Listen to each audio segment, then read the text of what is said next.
This is an example last week na naguluhan ako. So, this is an example. So, as we observe, we have the 9 volts we have taken. We have the first resistance, which is 10 kilo ohms. While the second resistance, we have 2 kilo ohms. And the third resistance, we have 1 kilo ohms. So, again, same formula for them. Since as the figure shown is talks about more on parallel series pa rin siya. So, we have RT is equal to 1 all over 1 over R sub 1 plus 1 over R sub 2 plus 1 over R sub 3.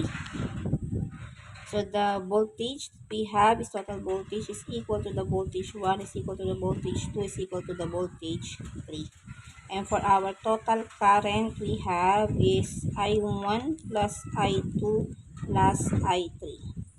So, apply natin to. First, we need to find the total resistance. So, apply lang natin yung total resistance natin. Total resistance is equal to 1 all over 1 over 10 kilo ohm. So, meron tayong convert natin to magiging 10,000 ohms. Ito naman magiging 2,000 ohms. Ito naman ay magiging 1,000 ohms. So, 1 over 10,000 ohms. Next, 1 over 2,000 ohms plus 1 over 1,000 ohms. Okay, next, simplify natin to. 1 divided by 1,000, we have 0.0001.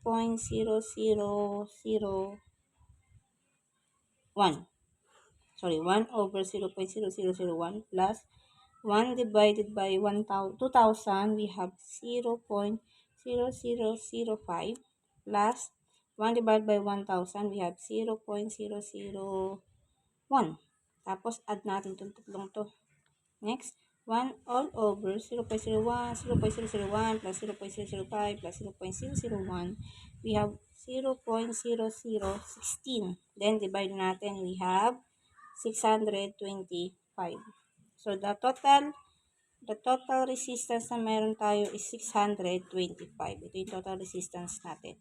Next, we need to find the current. Kung ano yung current natin dito. Yung current ito, current ito, current nito. So, total current natin is using the Ohm's law. Voltage total divided by total resistance. Voltage total natin ay yun, 9 volts. So, 9 volts equal distribution on these three resistances. So, 9 volts divided by the total resistance na meron tayo, which is 625. So, 9 divided by 625, we have 0.014.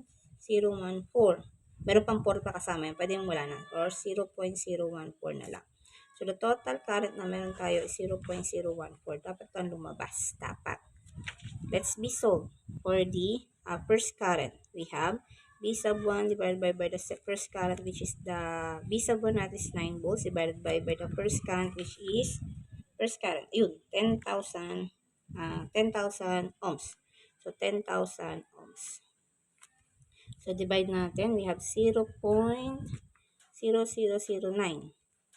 1, 2, 3. 0.009. So, that is for our I1. For the I2, we have voltage 2 divided by the second resistance. We have 9 volts divided by 2,000 ohms. 9 divided by 2,000, 0.123, 0.45. We have the amperes. Next, the third one we have, ito na yung ating second current. The third current that we have is voltage 3 divided by third voltage we have divided by the third resistance. We have 9 volts divided by 1,000. 1,000 ohms. 9 divided by 1,000 ohms, we have 0.1209 amperes. So that is our third current.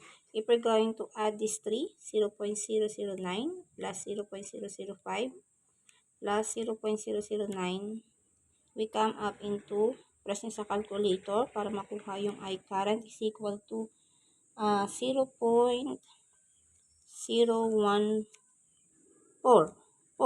So, Round off nyo na lang. So, 0.014. That is our total current, which is the same naman po dito sa ating nakuha kanina na total current. So, that's it.